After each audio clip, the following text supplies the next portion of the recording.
Water something.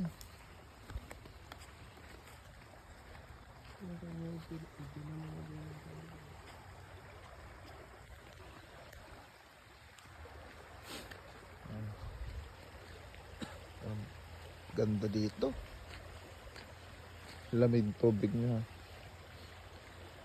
Oh. Ang gawin lang natin dito pag kuya to. Oh. Palalimin lang to. Oh. Diba? Kuha ka lang ng pala. Ganun.